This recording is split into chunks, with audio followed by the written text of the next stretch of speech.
امکان نمبر 1 کیا ہے؟ ابھی عالم اسلام کا ایک سالڈ بلاک ہے جو یہودی ورلڈ آرڈر کی نگاہوں میں کھٹک رہا ہے. میں کھٹکتا ہوں دل یزداں میں کانٹے کی طرح. اگرچہ ان کی اسٹریٹجی کیا ہے؟ ایک ایک کر کے ان کے حصے بکھرے کر کے تیا پانچا کرو. ابھی وہ بلاک کون سا ہے؟ ایران ہے، افغانستان ہے، پاکستان ہے اور روسی ترکستان سے آزاد ہونے والی جو ریاستیں ہیں. یہ ایک سالڈ بلاک ہے. یہ عجمی مسلمان عربی نہیں، عربی گئے، یہ نوٹ کر لیجئے.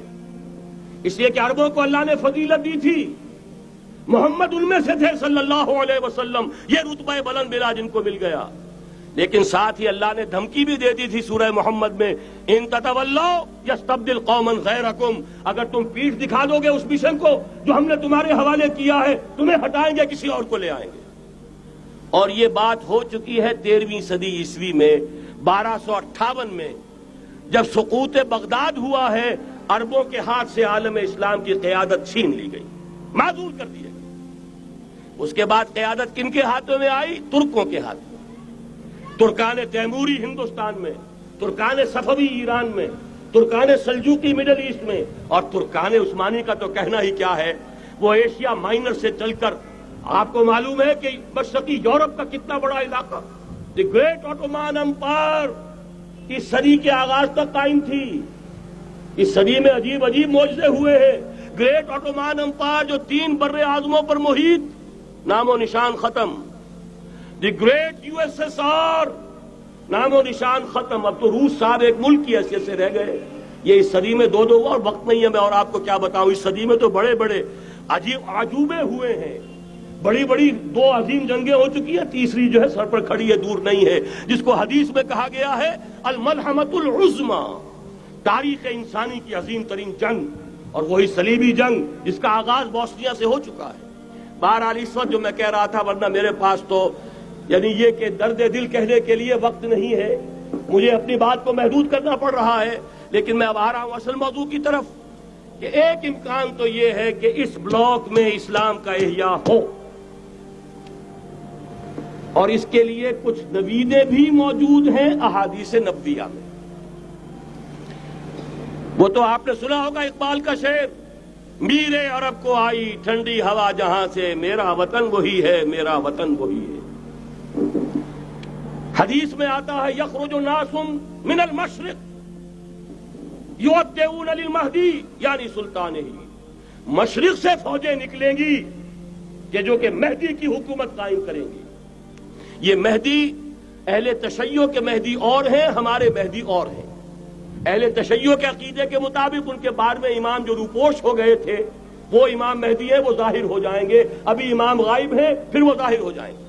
ہمارے نزدیک یہ مہدی پیدا ہوں گے یا ہو چکے ہوں، اور یہ ہوں گے حضرت فاطمہ کی نسل ہی سے رضی اللہ تعالی عنہا. لیکن عالم عرب کے اندر پھر ایک طاقت بن کر ابھریں گے، باطل کی قوتوں کے خلاف جہاد کریں گے. لیکن ان کو مدد آئے گی 2 طرف سے. ایک زمینی مدد آئے گی مشرق سے، ایک آسمانی مدد آئے گی. عیسیٰ ابن مریم کا نزول، حضرت مسیح علیہ الصلوۃ والسلام جو زندہ آسمان پر اٹھائے گئے تھے نازل ہوں گے. اور در حقیقت ان 2 مددوں کے نتیجے میں پھر یہود کا قلعہ قمع ہوگا، اور یہی گریٹر اسرائیل ان کا گریٹر گریو یارڈ بن کر رہے گا، عظیم تر قبرستان بن کر رہے گا. اس کی بڑی واضح حدیثیں موجود ہیں، اس کی بڑی تفصیلی خبریں موجود ہیں. یہ احادیث کی کتب کے اندر بدقسمتی سے ہماری اس کی طرف توجہ نہیں. ایک تو یہ ہو سکتا ہے. اسی طریقے سے ایک اور حدیث ہے، یخرج من خراسان رایات سود، اور یہ مسلم شریف کی روایت ہے، نوٹ کیجئے گا، نہیں ترمذی شریف کی روایت ہے. یخرج من خراسان رایات سود لا يردها شيء حتى تنصب بإيلیا.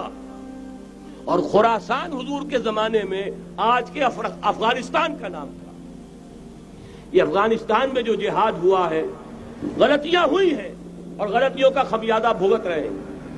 یہ تو اللہ تعالیٰ کی سنت ہے جس میں اللہ نے صحابہ کو بھی ایگزمپٹ نہیں کیا، غلطی کی سزا دی ہے. 35 صحابہ کی غلطی غزوہ احد میں ہوئی، جہاں سے حکم تھا کہ مت ہٹنا، 50 میں سے 35 ہٹ گئے، نتیجہ کیا نکلا؟ فتح شکست میں بدل گئی، 70 صحابہ شہید ہو گئے۔ اللہ تعالیٰ نے فرمایا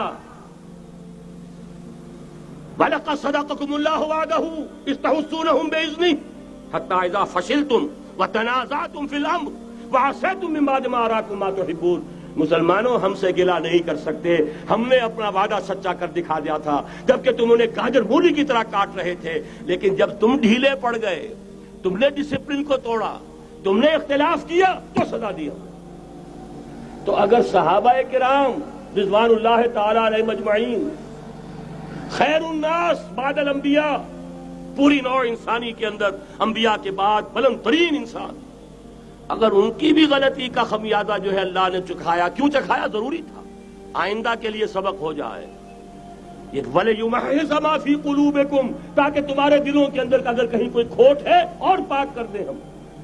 اس لیے بہرحال غلطیاں ہوئی ہیں افغانستان میں، ایک امام کے ساتھ بیعت نہیں تھی، بلکہ بدقسمتی اور بڑھ کر یہ ہے بیعت کر کے توڑ دی۔ عبد الرسول سیاد صاحب کے ہاتھ پر ہمارے پاکستان کے 7 گروپ جو تھے، انہوں نے عین حرم میں بیٹھ کر بیعت کی اور پاکستان آ کر بیعت توڑ دی۔ سزا اس کی مل رہی، آپس کی خانہ جنگی یوں ہی نہیں ہو رہی، کوئی سبب ہے، لہذا یہ سزا تو ملے گی، لیکن جتنا خون یہاں پر خلوص کے ساتھ دیا گیا ہے اس کی مقدار بھی کم نہیں ہے۔ یہاں سے خیر برآمد ہوگا۔ اور دوسری بات اپنے بارے میں نوٹ کر لیجئے، یہ پاکستان، بچا کھچا Pakistan, what remains of Pakistan, یہ اصل میں ہے کیا؟ مولانا بہت خوبصورت انداز میں فرما رہے تھے، یہ 313 نہیں تھے، اسلام تھا۔ اسی طرح نوٹ کیجئے، پاکستان نہیں ہے، 4 صدیوں کی تجدیدی مساعی کا حاصل ہے۔ آپ نے کبھی نوٹ کیا ختم نبوت کے بعد اب سب سے اونچا منصب کس کا ہے؟ مجددین۔ سنن ابی داؤد کی روایت، ان اللہ یبعث فی ہذہ الامہ علی راس کل 100 عام من یجدد لها دینها۔ اور نوٹ کیجئے، کوئی بات ہے 1000 برس تک سارے مجدد عالم عرب میں پیدا ہوئے، جیسے ہی دوسرا 1000 سال شروع ہوا، الف ثانی کا مجدد اعظم شیخ احمد سرہندی کہاں تھا؟ صنم خانہ ہند میں حاضر ہوا۔ میں شیخ مجدد کی لحد پر، وہ خاک کے ہے زیر فلک مطلع انوار، گردن نہ جھکی جس کی جہانگیر کے آگے، جس کے نفس گرم سے ہے گرمی آرار وہ۔ پھر 12ویں صدی کا مجدد اعظم امام الہند شاہ ولی اللہ دہلوی، 13ویں صدی کا مجدد اعظم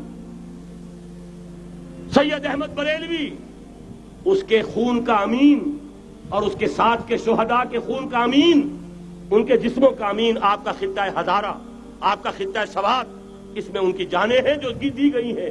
اور وہ نہایت میں آپ سے عرض کر دوں، دور صحابہ کے بعد اتنا خالص اسلامی جہاد پوری مسلمان تاریخ میں نہیں ملے گا جتنا وہ تحریک شہیدین کا تھا۔ 14ویں صدی ہجری میں شیخ الہند جیسا مجاہد اعظم کہ انگریز نے گرفتار کر کے قید بھی کیا ہے، تو کہاں؟ ہندوستان میں نہیں، کہاں؟ جزیرہ سائرس، کیا نام تھا؟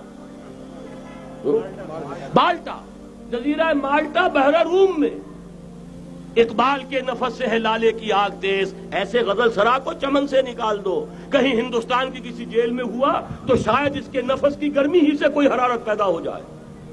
اور اسی صدی میں، 14ویں صدی ہجری میں، اقبال جیسا مفکر، اسی 14ویں صدی ہجری میں مودودی جیسا مصنف، اسی 14ویں صدی ہجری میں مولانا الیاس جیسا مبلغ رحمہم اللہ، عظیم شخصیتیں آج پورے عالم اسلام میں آپ کو تبلیغی دوست ملیں گے۔ یہ کہاں سے شروع ہوئی تحریک؟ دہلی کی ایک چھوٹی سی مسجد سے۔ وہ مسجد بنگلے والی اب تو بڑی عالیشان ہو گئی ہے، جب وہاں شروع ہوا تھا کام بڑی چھوٹی سی مسجد۔ یہ سارے کام یہاں کیوں ہوئے؟ پورا عالم اسلام آزاد ہوا، کہیں نعرہ اسلام کا نہیں لگا، کہیں عرب قومیت پر، کہیں کسی اور عصبیت پر تحریکیں چلی ہیں، صرف تحریک پاکستان تھی کہ پاکستان کا مطلب کیا؟ لا الہ الا اللہ۔ کوئی سبب ہے کہ یہاں قرارداد مقاصد پاس ہوئی، حاکمیت اللہ کی ہے، کہ اکبر نام لیتا ہے خدا کا اس زمانے میں، یہ سارا ماضی سامنے رکھیے اور حضور کی دی ہوئی پیشن گوئیوں کا مستقبل سامنے رکھیے. ان دونوں سے ثابت ہوتا ہے اس خطۂ ارضی سے کچھ ہونا ہے.